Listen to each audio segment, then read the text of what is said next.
This is the mom who hunted down 10 cartel members. 10 of those things. You feel what I'm saying? To get one cartel member is wild. But to get 10, that's insane. Anyway, they offed her daughter. So she had a real reason to get these boys. So let's see how she did it. La fuga de los reos secuestradores, hubo una fuga masiva de reos, todos sabemos.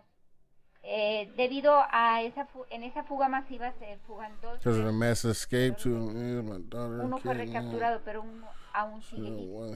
A raíz de eso, yo también pedí seguridad en lo que este reo fuera recapturado, que hasta fecha no ha sucedido.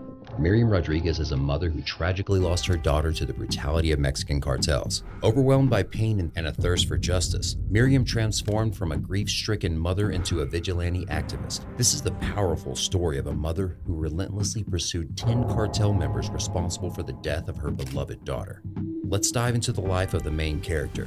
The love of a mother, bro. I'm telling you, to be able to really get 10 is crazy. Of this tragic tale. Miriam Elizabeth Rodriguez Martinez was born in 1960 in San Fernando, Tamaulipas, where she lived a seemingly ordinary life. However, due to the ongoing cartel turf wars and violent most of Miriam's family, including her son, had already relocated away from San Fernando. The city was undoubtedly a ticking time bomb. According to the New York Times, San Fernando lies alongside the Principal northbound route within the state of Tamaulipas, which leads to the United States. The area's vast network of dirt roads and scrubland provides an ideal pathway for drug smuggling activities. Between 2007 and 2012, Mexico experienced an inclining surge of and so it's that bad, that close to the border, to the point where, and it's all back in dirt roads, to the point that it's that easy to get in and out of not only the U.S. but to also smuggle in drugs and shit, bro. That's wild. I ain't even gonna go there, but that's wild.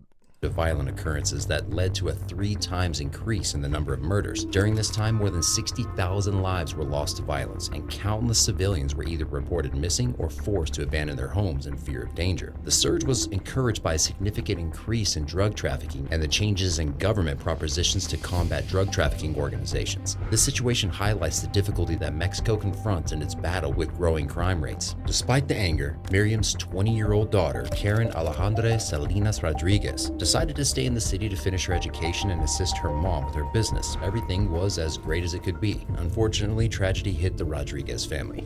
In 2012, Miriam's daughter Karen was abducted by the infamous Los Zetas cartel. Miriam and her family. Los Zetas? What's their name?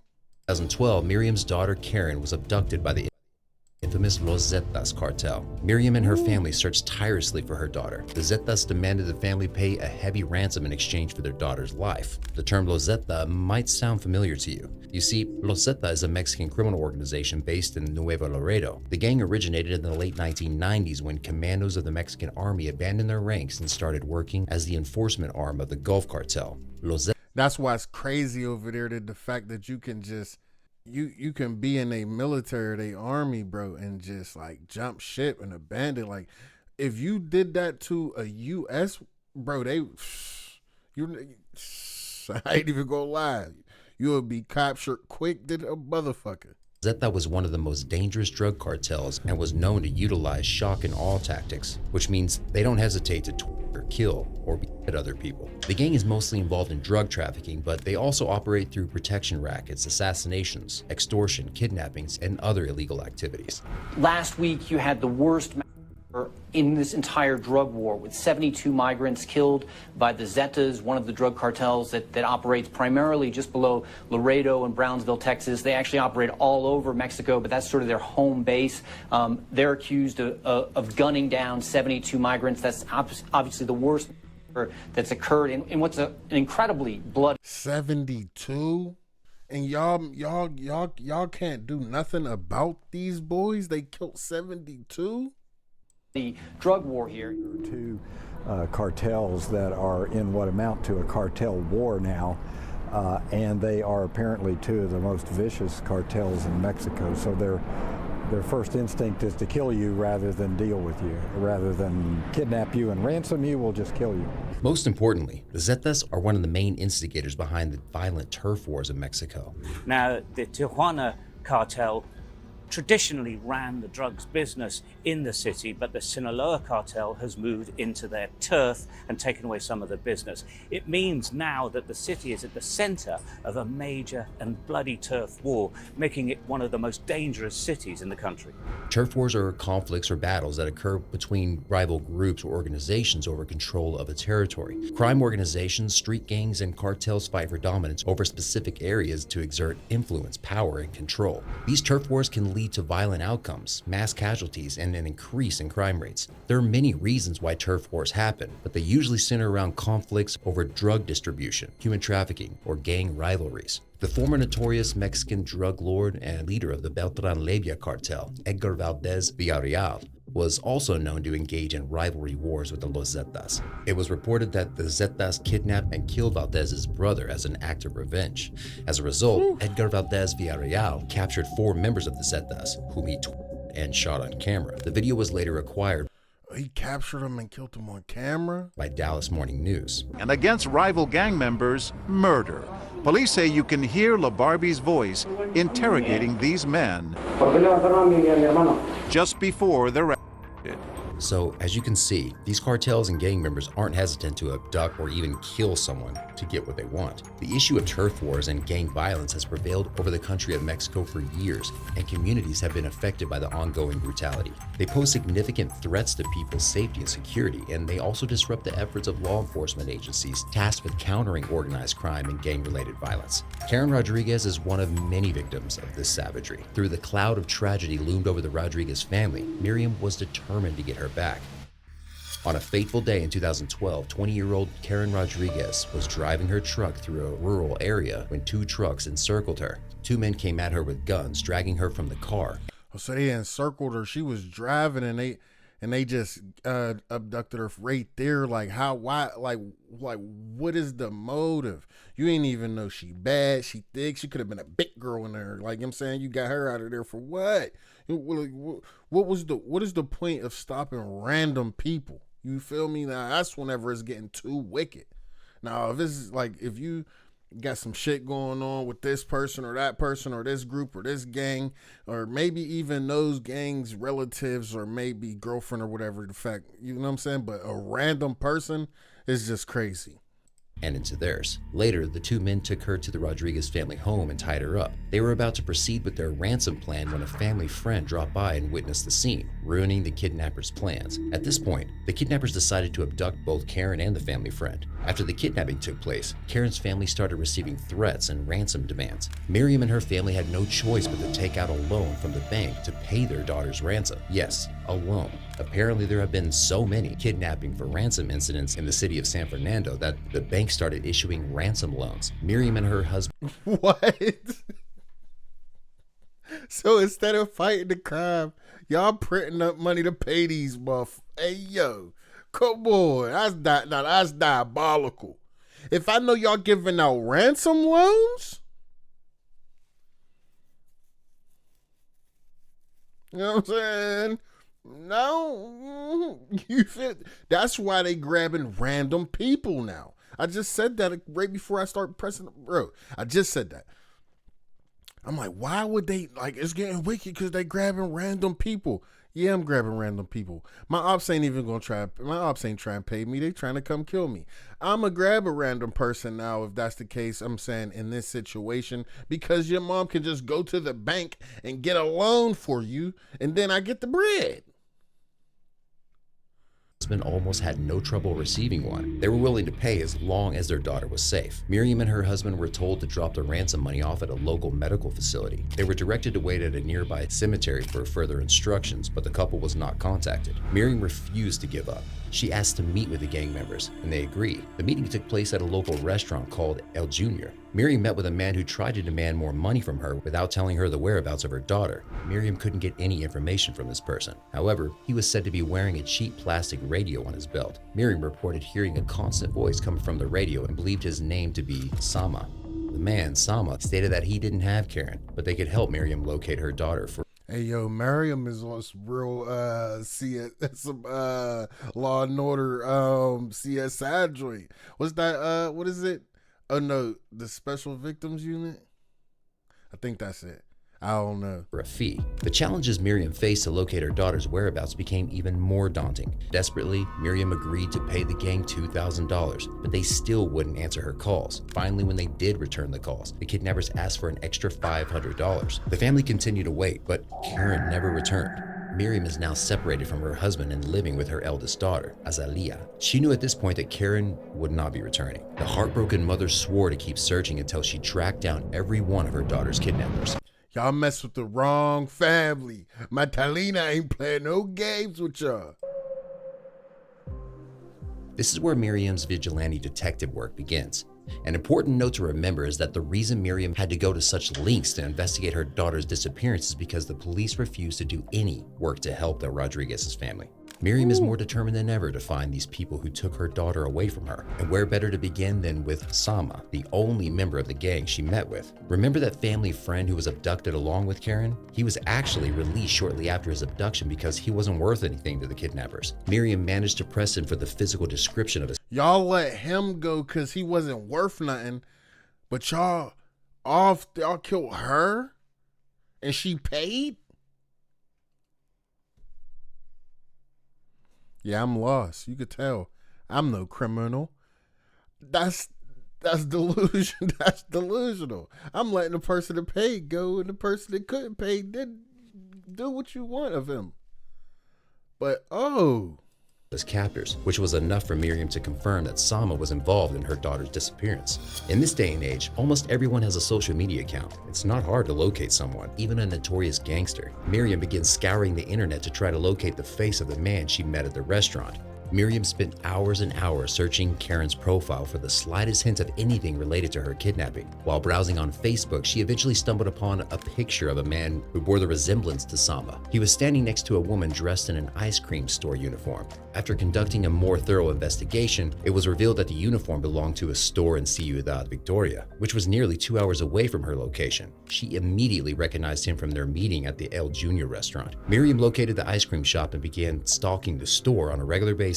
She found the woman employee from the picture and memorized her working hours. Miriam. Hey, yo, she was really on dog. And this is just the first tracking. But the first tracking is probably the most important tracking because now that she got to know the dude, track back to a restaurant where a picture where he with a woman, follow her, track her, run into him, see him, run into him and him. This is a movie. Watched the woman employee during her shift and waited patiently for Sama to show up. Finally, when she spotted Sama coming into the store, Miriam waited to follow the couple home and recorded their address. This sounds really creepy and all, but I guess it's not that bad when the person you're stalking is the kidnapper and potential killer. Still, this information is good, but it's not enough to get the police involved. Miriam needs more information. She needs to get closer to these people. And in order to do that, she needs to go undercover. Miriam cut her hair and dyed it bright red so no one would recognize her. She put on an old government uniform she kept from an old job at the health ministry and went from door to door in Sama's neighborhood conducting fake surveys. Her goal is to collect as much information about Sama as possible. After she's done all the hard work, Miriam took her findings to the local authorities, hoping they would lend her a hand. Unfortunately, she ran into a bump in the road. It turns out the kidnapping and crime rates in the city had inclined tremendously. In those areas, there were shootings and kidnappings. 11 people reported killed. There were over 70,000 missing person cases due to the cartel activity. 70,000. So your daughter is one of 70,000. You gotta handle that. They ain't gonna be able to do anything with this little bit of information you gave them, and even if they did, they're gonna throw it on the desk, and it is what it is. You hear me? Like, because at the end of the day, bro, so that means there were 690,999 other victims. Karen gone. You know what I'm saying? Additionally, the number of homicides in Mexico had doubled, and no significant measures were being taken to address the situation. Therefore, no law enforcement officers cared enough about Miriam or her daughter to do anything about it. It took Miriam a lot more time to find someone who was willing to help her. By the time an arrest warrant was issued, Sama had already taken off. Miriam was frustrated, but she refused to give up. She spent more time identifying and locating more gang members from Sama's crew. Before you know it, Miriam located a large number of photographs of Sama and his gang crew. That just goes to show how amazing Miriam was at her detective work. Maybe it was an act of karma, but Sama eventually resurfaced. On September 15, 2014, Mexican Independence Day, Miriam's son Luis was closing his shop in Ciudad Victoria when he spotted a familiar slender man in his shop. Luis recognized that the man was Sama. He dropped everything and called his mother while trying his best to keep an eye on Sama. That's crazy. Sama ended up stumbling into the son's shop, the brother's shop. You can't make this up. They gotta make this a movie. I bet they got man, I know it's a movie. Put the name of the movie in the comments, and I'm gonna react to it. Sama. And of course, Sama was arrested, and he quickly gave the police the names of his accomplices who were involved in Karen's abduction. One of the names was Christian Jose Zapata Gonzalez. Oh, he told on the cartel? Oh, yeah, he's done. 18-year-old. He was brought in for questioning. Miriam witnessed the questioning, and from her perspective, Christian looked like a scared child. Miriam sympathized with the young man. At one point during the interrogation, Miriam came in to offer Christian her lunch and went to buy him a drink. Later, the officers questioned her kindness towards the boy. According to Miriam's friend, Idalia Salvidar Villavicencio, who was present during the questioning, Miriam said, "He's still a child no matter what he did, and I'm still a mother. When I heard him just now, it was like my own child." Touched by Miriam's compassion, Christian told the investigator everything they needed to know, which includes Karen's location. "I'm willing to take you to the ranch where they killed them and where their bodies should still be buried," Christian said in a statement to the police.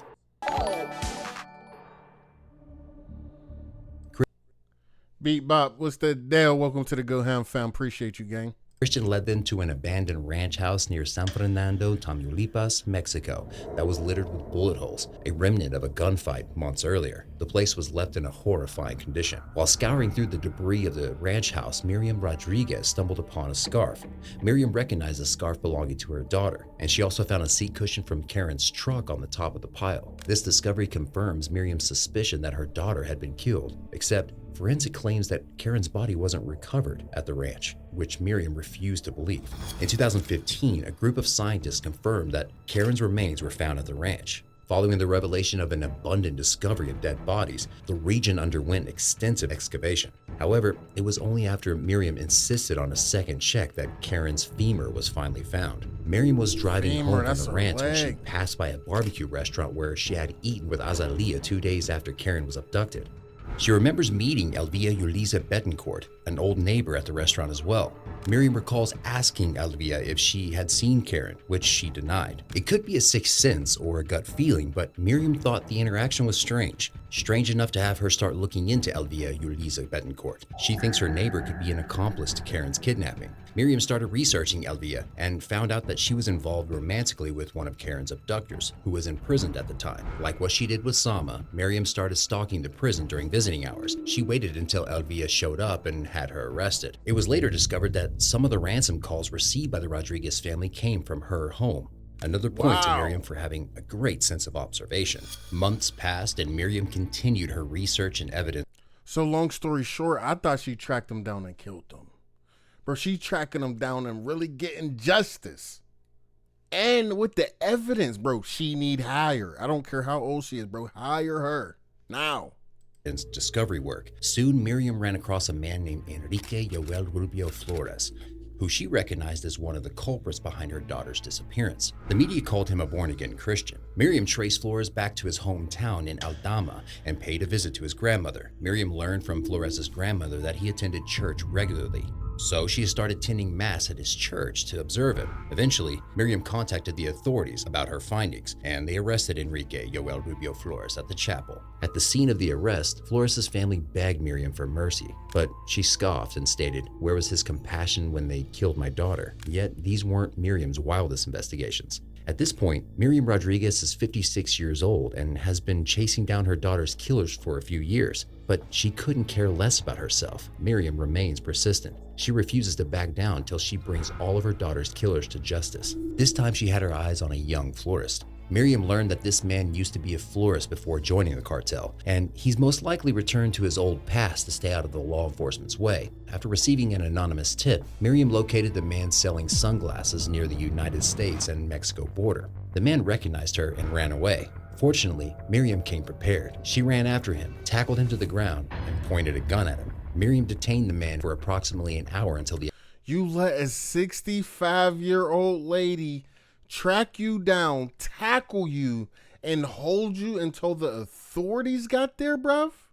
Authorities arrived. Okay, so Miriam Rodriguez is not only doing police work at this point, she's doing James Bond work. She literally caught a criminal all on her own. Miriam should have been made an honorary detective at this point. Well, back to the story.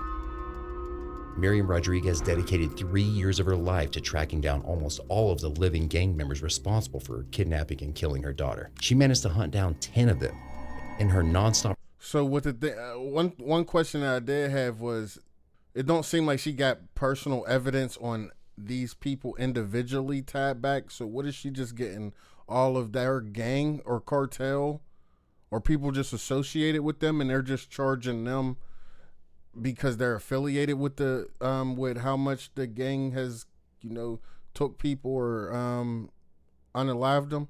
In pursuit of justice, she adopted various cunning tactics, including dyeing and cutting her hair, obtaining fake IDs, and disguising as health workers and election officials. These methods allowed her to gain proximity to the gang's family members and associates. Though most of the time people would slam the door in her face, Miriam remains persistent. Miriam pieces together fragments of information, slowly investigating the men she sought. Her determination and investigation skills brought her widespread recognition in Mexico, but this newfound fame also exposed her to danger. As a powerless woman in her 50s challenging a prominent gang in the country, Miriam's openness about their crimes served as an inspiration to other families with missing children, encouraging them to stand up and fight rather than to hide in fear. However, this exposure made her vulnerable, attracting threats from those associated with the cartel. Recognizing the danger she faced, Miriam sought help from the Mexican government and requested protection. During an incident, some prisoners managed to escape from the same jail where her daughter's kidnappers were being held. La fuga de los reos secuestradores, hubo una fuga masiva de reos, todos sabemos. Debido a en esa fuga masiva se fugan 2 reos de los secuestradores de mi hija. Uno fue recapturado, pero uno aún sigue libre. A raíz de eso, yo también pedí seguridad. So a whole bunch of them escaped, right? And 2 of the people that escaped was members or people that killed her, was responsible for her daughter. Yeah, y'all should have gave her massive protection. And knowing her, she probably went back and tried to find them dudes again. En lo que este reo fuera recapturado, que hasta fecha no ha sucedido. On April 17th, Miriam pursued a woman who worked as a nanny for a family in Ciudad Victoria. Once again, Miriam spent days stalking the family home until she saw the young woman. When the nanny was arrested, Miriam was reported chasing her on foot, resulting in an injury. Miriam managed to place another one of her daughter's killers behind bars. She's one step closer to achieving her mission. Unfortunately, in May 2017, Miriam Rodriguez was found dead outside her home. On May 10th, 2017, Mother's Day in Mexico, Miriam was shot with 13 bullets by the same on Mother's Day prisoners who had earlier escaped from jail, the people she put away for abducting and killing her daughter. In her quest to seek justice, Miriam Rodriguez became a symbol of courage and resistance against the criminal underworld, demonstrating the lengths a mother would go for her child and inspiring others to do the same. It was reported by the police that the day Miriam was killed, she was driving home to a small house where Karen once lived. She parked and exited her car. Then, a white Nissan truck pulled up beside her and shot Miriam 13 times. Her husband found her lying on the street with one arm in her purse, reaching for her pistol. Miriam died on her way to the hospital. Miriam's death created turbulence across Mexico. Authorities scrambled to search for her killers. Shortly after her death, State's Governor Francisco Javier Garcia Cabeza de Vaca tweeted, "The government of Tamaulipas will not allow the death of Miriam Rodriguez to turn into yet another statistic.